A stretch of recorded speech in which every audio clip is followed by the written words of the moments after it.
Yeah, Coach. I was curious how everything's going in the 8-week cycle with Ben Souders and kind of the focus that you guys have had. Or at the very end of that, I think you're asking about the off season with Yeah. Ben. Mhm. Um, he's brought a lot of enthusiasm along with his assistants, a lot of energy, a lot of enthusiasm. It's been hard now. I mean, we've got to get better, obviously every year, but we needed this spring, this winter conditioning. It's been tough. The kids have worked extremely hard.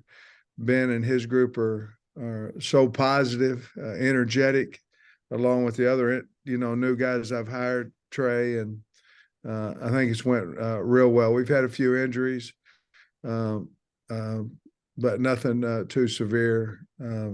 But they've worked extremely hard. Wondering if you could tell me anything about Jaheim Singletary. Well, I can now because he's signed his SEC agreement with us.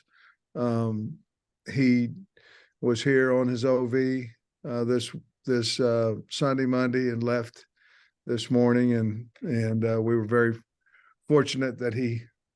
You'll have to talk to him, Trey, but I can talk about him since he signed his SEC agreement with us. We're excited about him. I mean, big time player out of Georgia. Tom?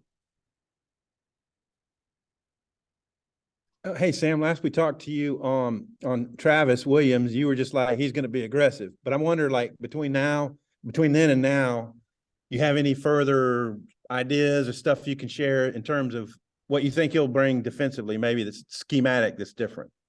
I think the biggest thing, we're going to have 4 bigs on the field, on the D line. I think that's the biggest thing that I wanted. Sometimes we weren't able to do that because just of personnel, but I think we're set up better for that now.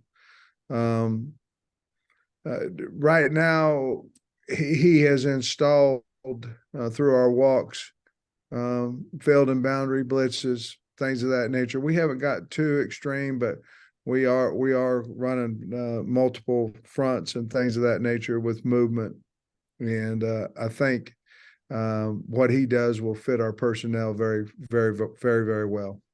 Okay, and this is kind of a long question, but it has to do with personnel. I think you've got 22 new guys on the roster for the spring, in addition to walk-ons and stuff. But just all the changes that have taken place since you've become a head coach, and I wonder, managing that, how has it gone?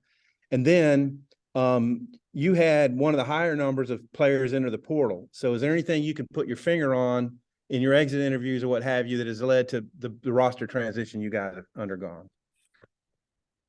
Well, to be perfectly honest with you, I think some guys come in and they see that they're not going to be able to play. Maybe they are have been over recruited or have gotten a spot to where they don't want to wait 2 or 3 years to get on the field, or they don't want to compete for 2 or 3 years to get on the field. And those are guys you understand a little bit more. And then the other ones are guys that.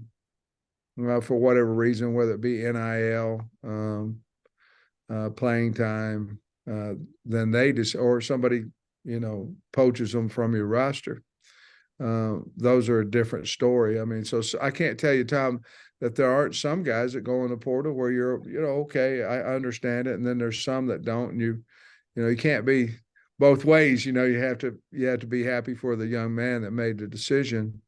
I think, to be honest with you, I think it's pretty well known. I thought we needed a change, and strength wise, I thought we needed to do some different things, and that's not negative against anybody at all. It's just sometimes change is good, and I think these new coaches, what we learned from it, I guess, in the bottom line is we needed to communicate with our kids more often. We need to see them in settings other than just football, which we've done, and try to foster a relationship with these guys more than just on the field.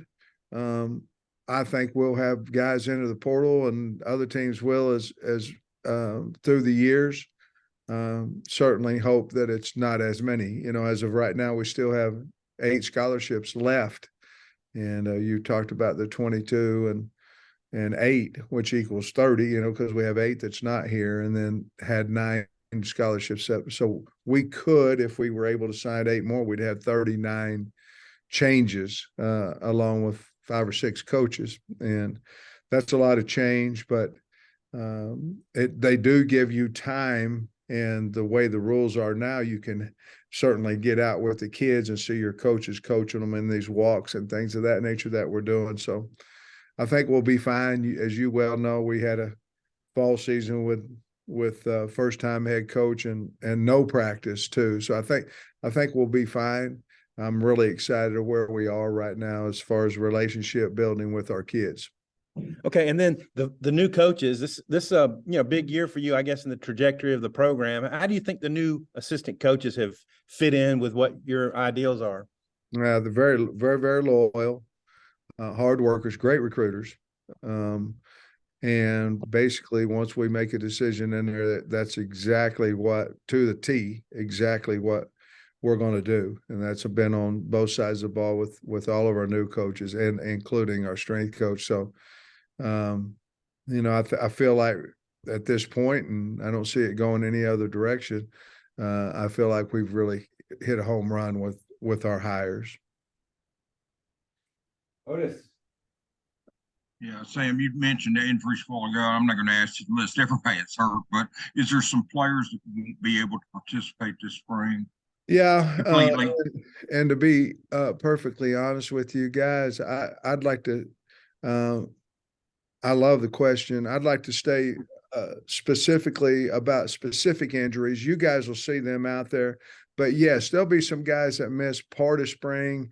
There'll be some that will miss all of spring, and you'll see them out there when you get to practice. But some of them, the medicine treatments and things have come a long way. We've had some cartilage injuries that are repairable, and back in the old days, they were trims, and repairable will take you 5-6 months to get back fully healthy. And so there's been some injuries like that. We'll have a few class schedule problems depending on certain days, because our class schedules are set up for Tuesday, Thursday for practice. And, early, as you all know, we're going to practice on a Friday, and we may have a few guys come in late and things of that nature, but not a high amount of injuries from the offseason, but we've had a few.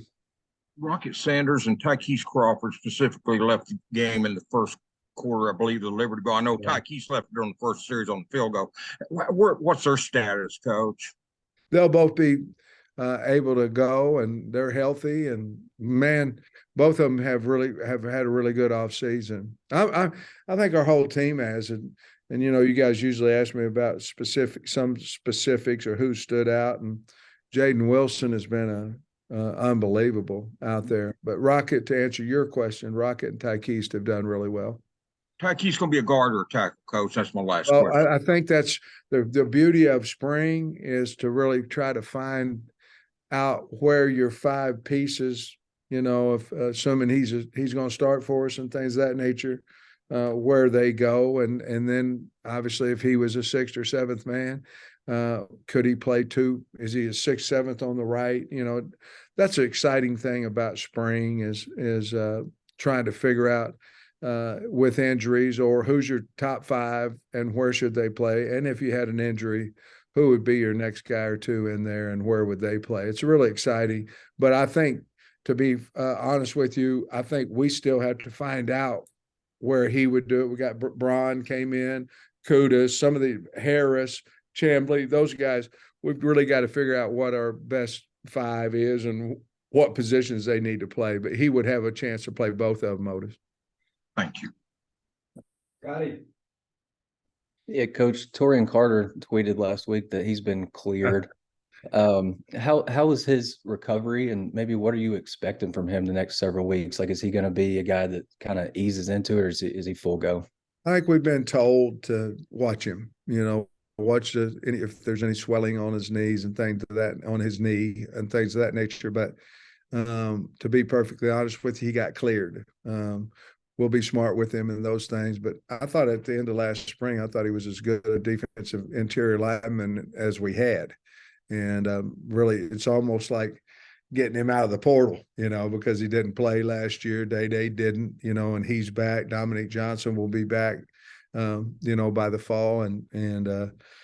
But Torian's very, very strong, worked extremely hard and got cleared, and we expect him to have a really good spring. We will watch him to the fact we might limit him a little bit in reps early. We'll have to wait and see. And then with your tight ends, kind of what's your impression of that group right now, and what do you want to see from them, I guess, in the next few weeks? I think Bax has stepped up. Bax is moving better. Tyrus Washington has really had a good offseason, working his tail off, working extremely hard.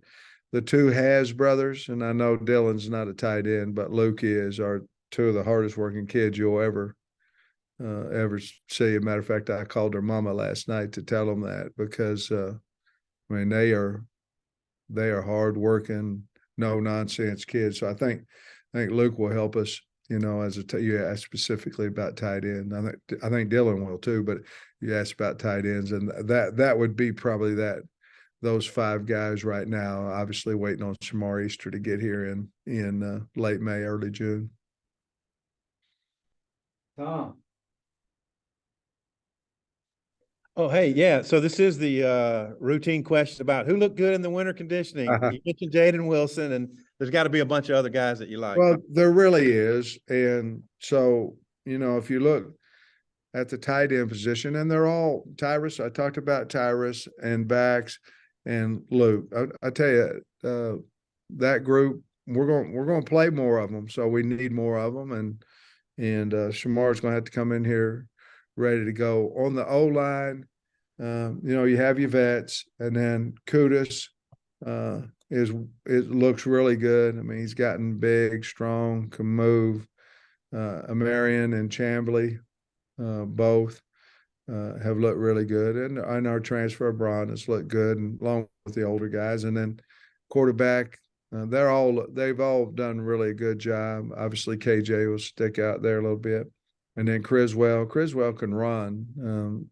He's got an arm, but he can run, and I was excited about that. Running back wise, they all three played. They all three are doing exceptional. Now at the wideout position, that's a little bit different story there. And obviously, we haven't been throwing and catching and all that kind of stuff. But if you look at Jaden Wilson, would be Bryce Stevens, those guys, the guys Bakke, Sategna, the guys that you think would be there, they are.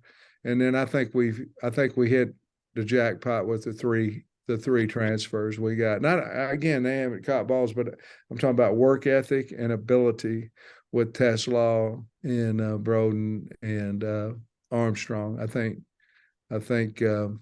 all three of them are going to help us, And then on defense, the old Landon Jackson's really looked good. He would be the first one that Nico's getting bigger, looking good. And then at linebacker, Greer's come in looking good. Paul Crook. I love the freshman group, those young guys, with Spence and I'm missing Dean. Dean's really looked good too. In the secondary, I think the young kids, Braxton and Metcalf and RJ Johnson, those three guys I think are hits. Dallas Young is doing a good job as well. But Jalen Lewis is a guy that shows out in drills, and just a lot of guys. I said too many as it is, but I think I'll tell you this: they're buying into what we're selling, and they're straining and doing a really good job. I love the 12 freshmen that we have on campus from this class. They're never in trouble. They work hard. They're good citizens, good students. And I think that class, as long as we can keep them together, it's going to be a really special class for us. Yeah, speaking of jackpots, which you mentioned a minute ago, Quincy McAdoo, I think, might have been one of the bigger jackpots that you hit. just with his emergence. Is spring a good time to say, hey, we're going to give you a small package on offense, or what's the ruling there? Exactly what we talked to him about. I think, we've had extensive conversations about him on offense, him on defense. With the emergence of the new staff, I think he's more comfortable staying where he was. I think there might have been a point where he might want to move to offense, but he's going to stay on defense because I think he feels like he can help the team, help himself more over there. We have talked to him about a third down package, and I've talked to our staff about that. There's two things there. One, he has to do it. It's going to be extra work on him, which he's willing to do that. And the other thing is he has to be one of our top three receivers or top four to get on the field. And as long as that happens, then certainly we are going to look at it because I told him we would. Mm-hmm. Okay. And then finally, you mentioned, I think a minute ago on tight ends, you said we're going to need more. So does that mean, like, what tweaks have you seen for what Dan's going to implement, like where tight ends be a little bit more? Yeah, I mean, we can be in 12, we can be in 13, things that we never even dreamt about over the last 3 years. So the tight end recruiting, which we feel like we've done a really good job this year, and the two that we've signed. But is there a place for a portal guy? Possibly. I don't know. I really like who's in there. But at the same time, I think we've got to make sure that by when the portal opens back up that we're ready to go with. Luke would be the guy that is the question mark because, we know what Tyrus is going to be able to do and what Back's going to be able to do. And if we feel like we've got enough tight ends to function, then we would stay out of the portal. If not, just numbers alone, we would go in and try to see if we can find somebody. Right. Hey, Coach, with KJ having been in a system for the last 3 years, a certain offensive system, do you guys just like start over from scratch in terms of everything, terminology and playbook and all that stuff? Or is there like a marriage of the old and the new, or how does that work?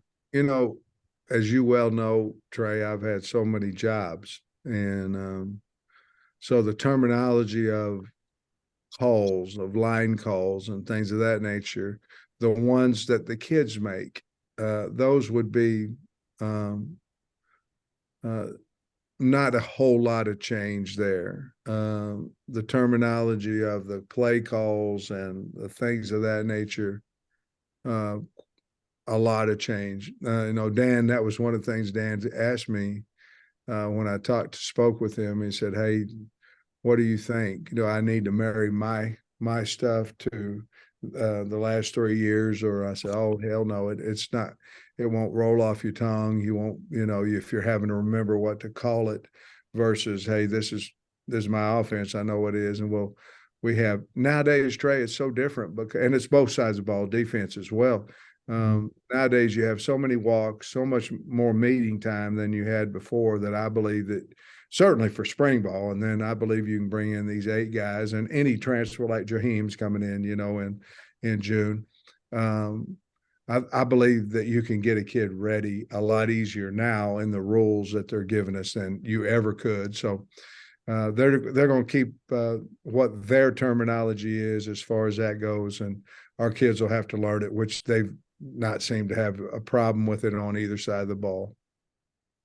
Not anointing anybody as a starter or anything, but it looks like you've added some nice additions in the secondary, and you got a couple of cornerbacks returning. That might be a better question for Marcus Woodson, but how do you see that working out where you get the best 5 DBs out on the field? Again, I think that's what spring's for. I think the number one thing we have to do is come out of spring is know who our 5 best players are, not who our best safety is. If our second team corner is the best safety, then he needs to move back. We have to come out with who's the 5 best players on our football team and where we need to put them. That's the first thing. And we just, ironically, right before we started this Zoom, Darren and Marcus both were in here. And we were talking exactly that, because we just recently got the commitment from Jaheim, and we're going, well, where are we going to? By the way, you can't ever have too many good players, but Wood and Wilson came in here and they've made a big, strong effort, knowing that we needed some help and knowing we had some good players as well. But I think the biggest thing we have to do is find out the 5 best we have. And so there will be, so you guys at practice, there will be a lot of different looks this spring of who's starting, who's playing field safety, boundary safety, corner, left tackle, right tackle. We don't have to say, here's our lineup until probably sometime in the summer, to be perfectly honest with you. We just want them to play and learn the game and learn the system. And then we'll kind of figure out where to piece them together with after that. I don't know if you had an unwritten rule, but it seems like you've always in the past, when you've added transfers, you kind of started them out on the third team versus, just rolling them out there, even though you got guys that start. You got 22 new players. Is that an unwritten rule, first of all? And secondly, is it practical to do with so much turnover? To be perfectly honest with you, I made a mistake last year. And I believe that anybody that's new, they need to earn the spot. Even if the whole team knows that they're going to be the starter, you got to put them on a second, third team somewhere in there. And last year, we did not do that with Hazelwood. Hazelwood came in. He was the only one. He came in and he was a starter. And you know what? If we'd have waited a practice or two, he'd have been the starter anyway, but we didn't. And so, yes, your depth chart will look hopefully different from the beginning of spring ball to the end or the spring game. Thanks, Coach. Tom, wrap us up. Defensive line, how different will it look? And what do you think of the new guys the transfers you got in there on the D line? Yeah, I like our transfers. And again, I like their work ethic. That's the biggest thing you're concerned about in the portal is A, why, and B, are they willing to work? And so certainly we've seen that they will do that. We're looking at the biggest thing I want to find out, to be honest with you, Tom, is who's going to be that buck linebacker, that boundary stand-up in our system. And he's also got to be a guy that can play down. What I wanted when T. Will came in is I want a 4D lineman, and even if we were in an odd package, I want the 4th D lineman on the field.